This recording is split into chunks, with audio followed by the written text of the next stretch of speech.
Hello అండి. ఇవాల్టి video వచ్చేసి ఎఫ్‌సీఎఫ్ఎస్ గురించి తెలుసుకుందాం. అయితే నేను ఒక సీరీస్ చేద్దాం అనుకుంటున్నా అండి. దీనికి మంచి రెస్పాన్స్ గనుక వస్తే engineering subjects like OS, digital electronics ఏదైనా సబ్జెక్ట్ మీరు చెప్తే గనుక దానిపైన ఒక సీరీస్ లాగా తీద్దాము. ఇది మంచిగా వర్కౌట్ అవుతే చూద్దాం. సరే, ఈ వీడియో వచ్చేసి ఎఫ్‌సీఎఫ్ఎస్ గురించి తెలుసుకుందాం. ఇది ఒక సిపియు షెడ్యూలింగ్ ఆల్గోరిథం. ఇక్కడ వచ్చేసి ఫస్ట్ ఒక టేబుల్ ఇస్తారు వాళ్ళు. టేబుల్‌లో ఏముంటుందంటే ఎనీ ప్రాసెస్ అని చెప్పేసి ఇస్తారు. దాని అరైవల్ టైమ్ ఎంత అండ్ బర్స్ట్ టైమ్ ఎంత. అంతకంటే ముందు మీరు తెలుసుకోవాల్సింది ఎఫ్‌సీఎఫ్ఎస్ అనేది ఒక నాన్ ప్రియంప్టివ్ షెడ్యూలింగ్ ఆల్గోరిథం అండి. అంటే ఏం లేదు, మన సింపుల్ టర్మ్స్‌లో చెప్పుకోవాలంటే లైక్ ఫస్ట్ రెడీ క్యూలో ఉంటుంది కదా, ఎగ్జిక్యూట్ అవుతుంది కదా, ఆ టైంని మనం బర్స్ట్ టైమ్ అంటాం. నెక్స్ట్ వచ్చేసి నాన్ ప్రియంప్టివ్ అంటే ఏంటంటే ఒక ప్రాసెస్ కంప్లీట్ అయిన తర్వాతకి నెక్స్ట్ ప్రాసెస్ అనేది ఎగ్జిక్యూట్ అవ్వడానికి వెళ్తుంది. సో దీన్ని నాన్ ప్రియంప్టివ్ అంటారు. అంటే ఒక ప్రాసెస్ ఎప్పుడైతే ఎగ్జిక్యూట్ అవుతుందో మధ్యలో ఏది ఇంటరప్ట్ చేయలేదని అన్లెస్ అది కంప్లీట్ అయ్యేంత వరకు. So hope you understand non preemptive అంటే ఏంటని చెప్పేసి. ఇక్కడ నేను సింపుల్ ప్రాబ్లం తీసుకున్నానండి. సో మనం ప్రాబ్లంలోకి వెళ్తే P1 ప్రాసెస్ అనేది ఎంత టైం తీసుకుంది? 5. P2 అనేది 3. అంటే కంప్లీట్ అవ్వడానికి ఇది. బర్స్ట్ టైం అంటే ఏంటి? కంప్లీట్ అవ్వడానికి ఎంత టైం తీసుకుంది అని చెప్పేసి. P3 వచ్చేసి 8. ఇప్పుడు మనము నెక్స్ట్‌కి వెళ్తే ఫస్ట్ మీరు తెలుసుకోవాల్సింది ఏంటంటే ఫార్ములాస్. దీంట్లో టర్న్ అరౌండ్ టైం అనేది ఎట్లా క్యాలిక్యులేట్ చేయాలంటే completion time minus arrival time చేయాలి. కంప్లీషన్ టైం ఎలా చేస్తామో నేను చెప్తాను ఫర్దర్ స్లైడ్స్‌కి వెళ్ళేటప్పుడు చెప్తాను. నెక్స్ట్ వెయిటింగ్ టైం వచ్చేసి మనం ఫస్ట్ టర్న్ అరౌండ్ టైం కనుక్కుంటే మనం వెయిటింగ్ టైం కనుక్కోవడానికి వస్తుంది. ఎందుకంటే వెయిటింగ్ టైంకి మనం turn around time minus burst time చేయాలి కాబట్టి. సో ఇక్కడ వరకు అయితే అర్థమైంది అనుకుంటున్నాను. సింపుల్ టర్మ్స్లో నేను కింద రాసాను కదా, అక్కడ చెక్ చేస్తే సరిపోతుంది. నెక్స్ట్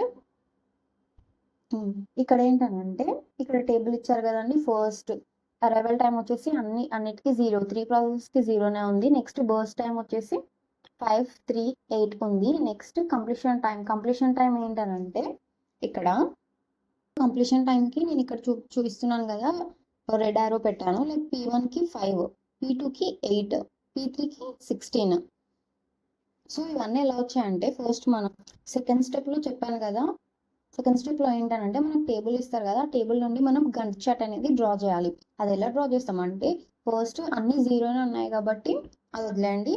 నెక్స్ట్ ఒకవేళ వేరే నెంబర్స్ కనుక ఇస్తే ఎలా చేద్దామో నెక్స్ట్ వీడియోలో చూసుకుందాం. ఇప్పుడైతే సింపుల్ ప్రాబ్లమ్ని చేయడానికి ట్రై చేద్దాం.